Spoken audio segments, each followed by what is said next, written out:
A self-starter and intense young leader, son of a superhero. He was part of the organization that let him build, learn, and lead result oriented teams in financial services across geographies in India. He is an artificial intelligence and digital enthusiast, agile, avid reader, writer, guest lecturer at leading B schools, and keynote speaker at various forums. He was elected by the cohort to be the graduation day speaker at Harvard Business School.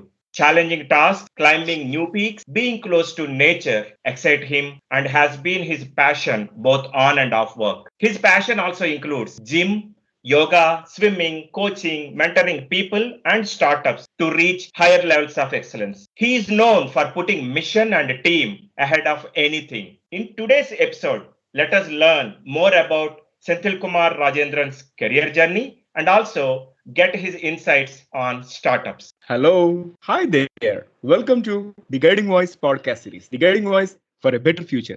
This podcast is to help professional students, IT employees, and entrepreneurs to shape their careers. Dear listeners, in every episode, we interact with industry experts or thought leaders or academicians or coaches across the globe to drive some insightful conversations that will help our audience learn great things. Also, we share an interesting trivia or a fun fact about the IT world or technology towards the end. So stay tuned till the end. Thank you so much for tuning in. This is your host Naveen Samala and with my co-host Sudhakar Naganla. So folks, today we are going to discuss a very important topic, which is about the key things that startups should focus on other than valuations or becoming a unicorn. And we are pleased to welcome Senthil. Senthil, thank you so much for being part of TGV's journey in terms of shaping the lives and careers of millions across the globe. Thank you. Thank you for the invite, and I'm glad to be here. Senthil, can we get started? Yep. Senthil, can you talk a bit about your career journey and couple of things that helped you in becoming what you are today? All right. So I started very early. After my school days, I started working. Perception that I had that time is that only academics wouldn't be of help. So I was pursuing my work life and academics at the same time. So it also made me a better person as a professional. When I finished my graduation, I had 3 years of hands-on experience in workplace. So I've started my career with sales and transitioned to become a business development executive. And it's been 20 years now, finally ended up in the space of strategy, growth, and investments. So from sales, what I learned is, what happens at the customer place in terms of their proposition, value, and interest. And then how a team gets building the business. And finally, when you build business, you also get to see the value pointers, which leads you to strategy. Since my business was highly in the area of financial services, the touch of investments was always been there. So that's my journey from sales to business development to strategy and investments. Hitting the right chords, right? You started as a business development executive and sales, now into strategy, investment, growth, primarily focusing on value pointers. Amazing. Right. Thank you. So, Senthil, now that you are more focusing on strategy, investment, and growth, can you please share your perspective about the startup ecosystem in India? How is it different from West, say from Valley or from Israel? How are we different?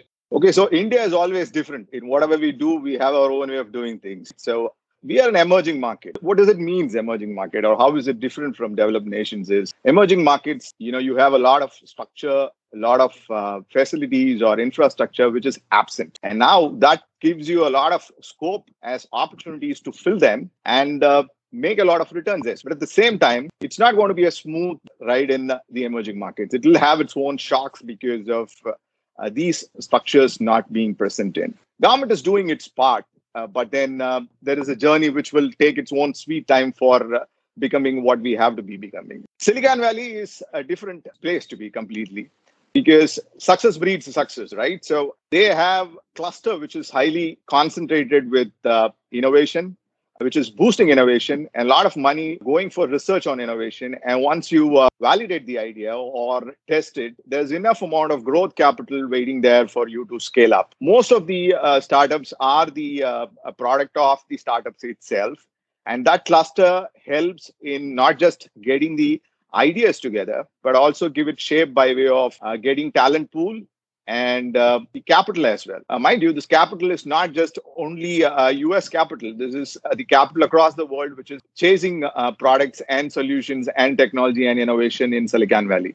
In Indian context, yes, we are doing our bit. So far, Bangalore and Bombay and Gurgaon is evolving or emerging to become the startup place purely because of availability of talent and the capital now. That was a great summary, Sendil. I think you brought in the perspective of West as well as India. And looks like this is an exciting time. And I would like to continue on the topic of this startup, talking about some of the recent unicorns among the startups, okay, which are influenced like Cred, Meesho, ShareChat, Grow, Farmeasy. These are a few companies which can be named. And there is a trend among these startups saying that I have to become a unicorn. What do you think are the influencing factors for this kind of mindset?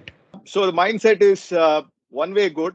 I would say one way, subjective with the disclaimer. If a value creation is validated by capital, so private capital, then it's a very good thing. But you have to also understand that we are living in an environment where the capital is very easily available. And there is, in fact, excess capital in the market now, purely because of the Fed factor in the US and RBI factor in India, or all central banks factor across the world. There is a lot of capital available. So what does it mean is unicorn in 2013 was very less because private capital was very conscious chasing businesses which real has value in it. And so the number of VCs operated for private capital those days were also very less. One advantage now for us is we have a lot of capital available in India.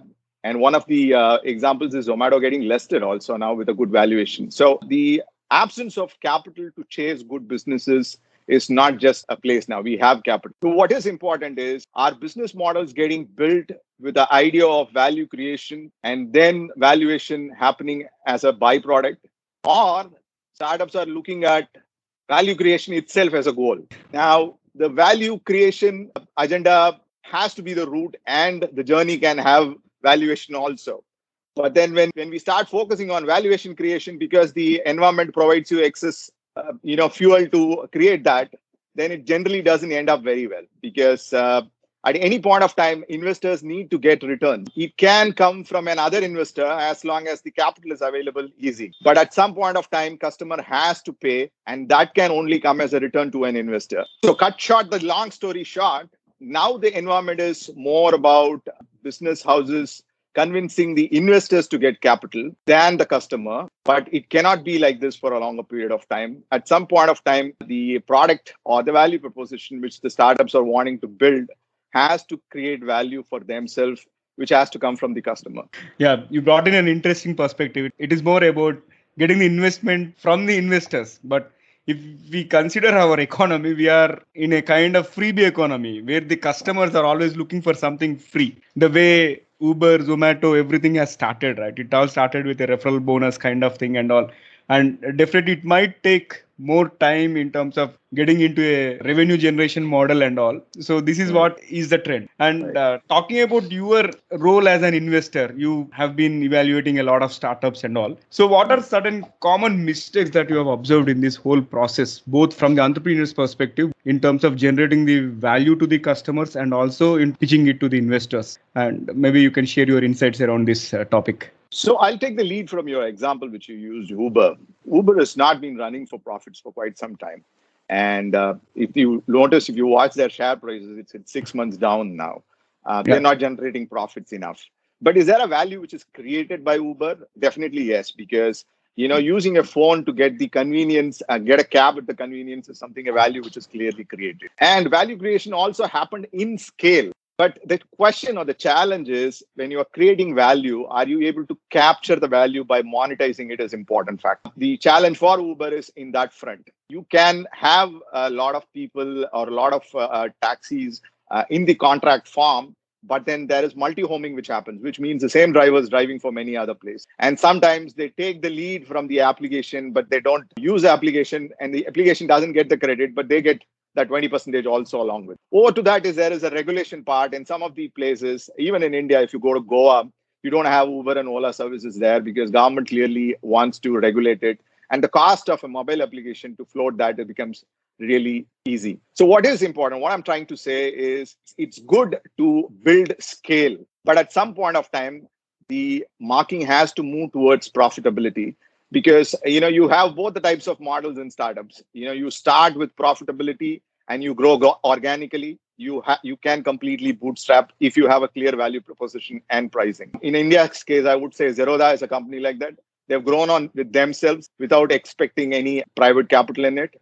But on the other side, if your scale is large, some point of time you have to bring in value coming, justifying your creation as well. So some of the mistakes I would say people make is, so you have a value and then you have a growth, and then the third part is the brand. Sum together all is what brings the value for the investor or for the business person who's running it. When you don't focus much on the core, which is the profitability, but you focus more on the scale or growth part of it, it's okay. And you build a brand also big, that's okay. But at some point of time, the growth has to justify by way of moving into profitability. This is more so important in technology businesses where you have user usage and then monetize space. You have a Facebook and you have social media companies where first user is important. Of course, the network effect gets a lot of user, and viral coefficient helps them to get more of users. And usage has to happen by engaging them as much as possible. But how are you planning to monetize it? Are you going to get somebody else paying for a free usage? Or are you going to charge users itself? If in case you're going to do that, is it going to disturb the entire business model, or is it going to continue to turn profitability? Some of the businesses have this big question, and time will answer how many have monetizing ability to burn and continue being in. The other example I would say is Flipkart. We are an emerging market. We didn't have structures here. We didn't have a proper e-commerce online player with a large scale.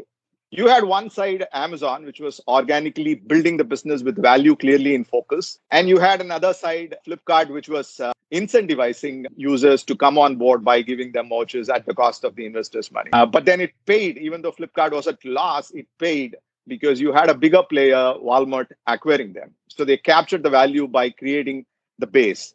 But everybody speaks about this. Rarely people speak about Snapdeal.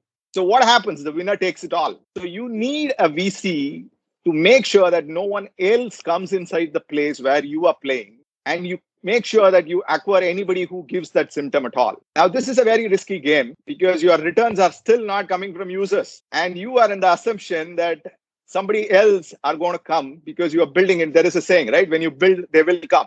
If they come, then it's a big deal. I mean, you are encashing and you are monetizing.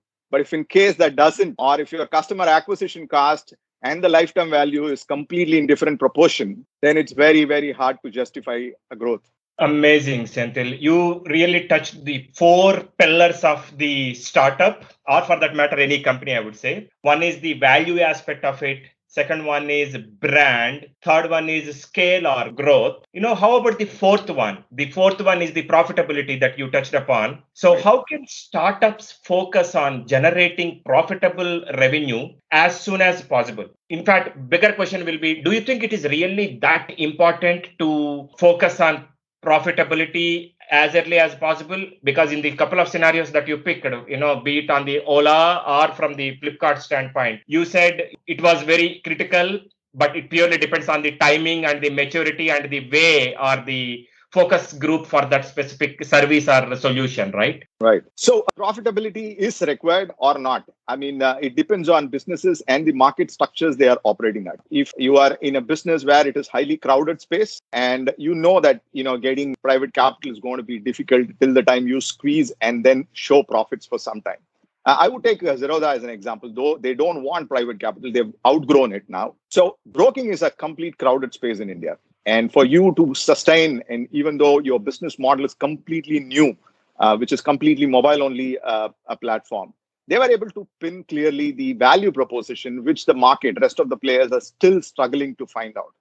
If your value proposition to the client is pretty clear and you are able to deliver it at a very compelling price, then if you're playing in a market structure which is crowded, profitability matters. But if you are completely new and you are innovative and there are very few players in that space, then growth takes the precedence over profitability. When I say growth takes precedence over profitability, not immediately, but profitability has to happen at some point of time, because whatever capital fuels your growth is also asking for returns. And that return can happen only if it is paid by the users or through monetized through your partners. So I would say yes and no to this question. It depends completely on the market structure and the product proposition where you are competing with. The basics, if you're playing in a crowded market, profitability matters from the beginning itself. Thank you for that quick and easy tip. If you are in crowded space, focus on profitability, if not from day one, at least from day two. If you are new and innovative, market will be a little more flexible with you. So focus on growth. You can still afford to focus on scale and growth for a little more time than the crowded space. Amazing. Now, continuing on the topic of new and innovative aspect, what is your advice to those with brilliant ideas but not so much financial support? So I think I'm more focusing towards the new and innovative area. It's pretty interesting. I mean, new and innovative ideas have to come. So the idea of capitalism is creative destruction, right? So something new comes in and it removes the old thing or the one which is not up to the mark in competition.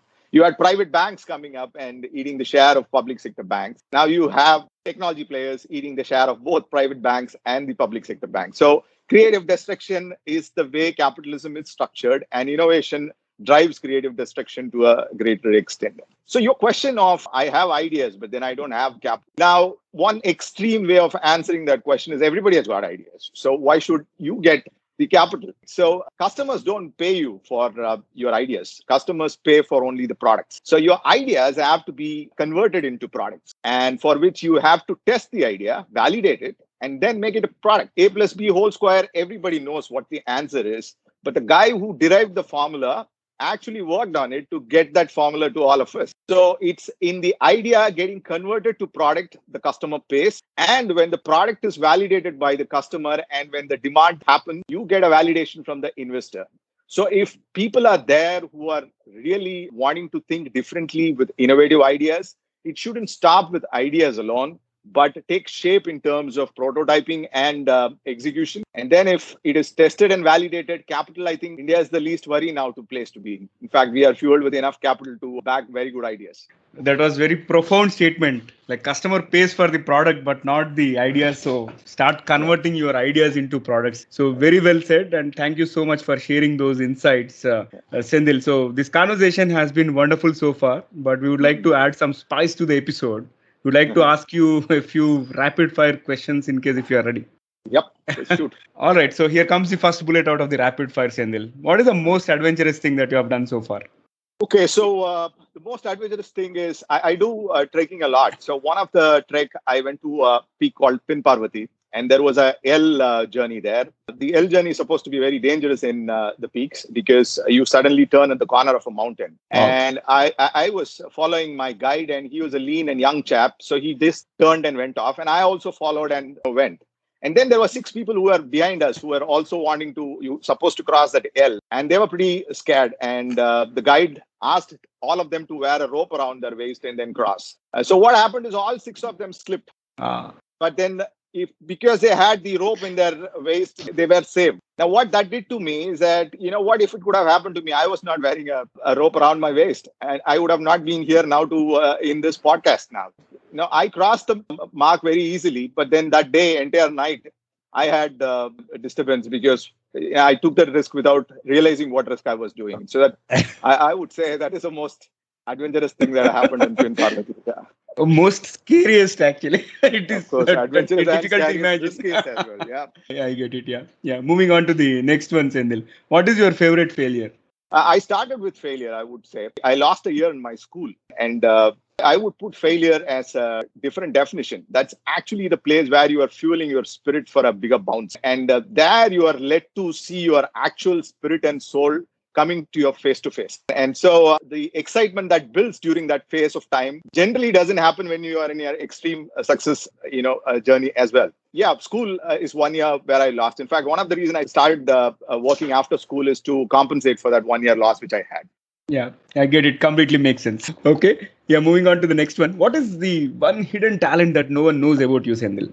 I can sit in meditation for hours. I can spend an entire day just closing my eyes and being in a state of stillness for a long period of time. That's mind-blowing, actually. Okay, yeah. Here comes my next one. What has been a question on your mind for which you have never got answer?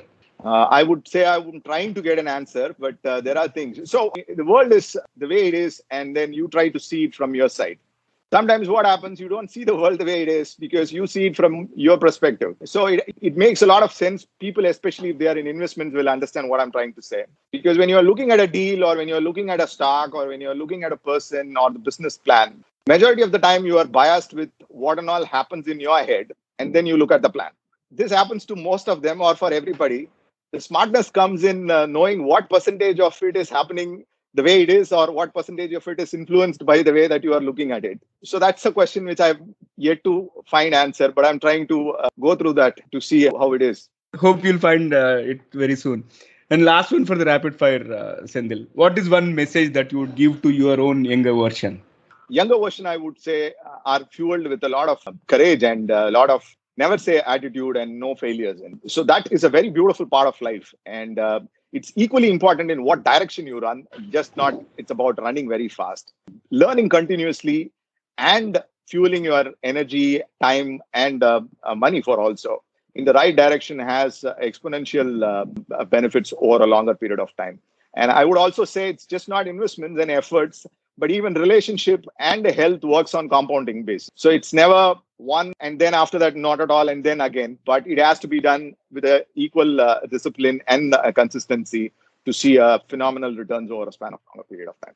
That's an amazing stuff. You mentioned about relationships are also on the basis of the compounding effect and all. Perfect. Yeah, quite an interesting rapid fire round. With that, I would hand over to Sudhakar for the mainstream. Thank you, Naveen, and thank you, Senthil, for that amazing rapid fire. Losing an year in the school to having the ability to meditate for long time to scared feeling or I would say more adventurous thing, not than scared. Trekking in an L journey, perspective. And the most important thing, at least from my side, was it is not about the speed all the times, it is about the direction. Because if you are running in the wrong direction at double the speed, you are actually missing out in the double the speed. So thank you for that. Senthil, one final question for this session.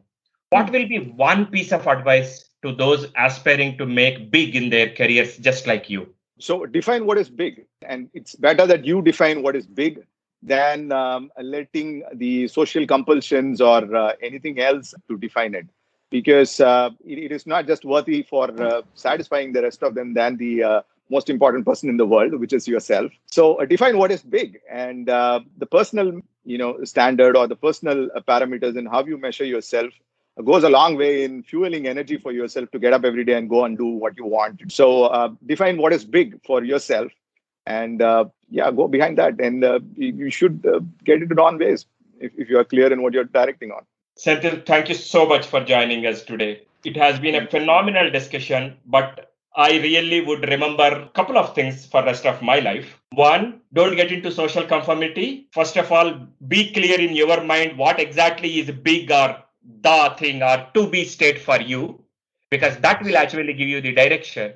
And second, the answer that you gave as against your rapid fire questions last point, race against that direction than in the opposite direction, because if you are running against it, if you are going in the double the speed, you are only leaving the target behind you, right? So define the destination, the to be state, the North Star or the Polaris, whatever we want to call, and race towards that at whatever pace you are comfortable with, because each one has their own capability and their own skill set, their own compulsions, all of it.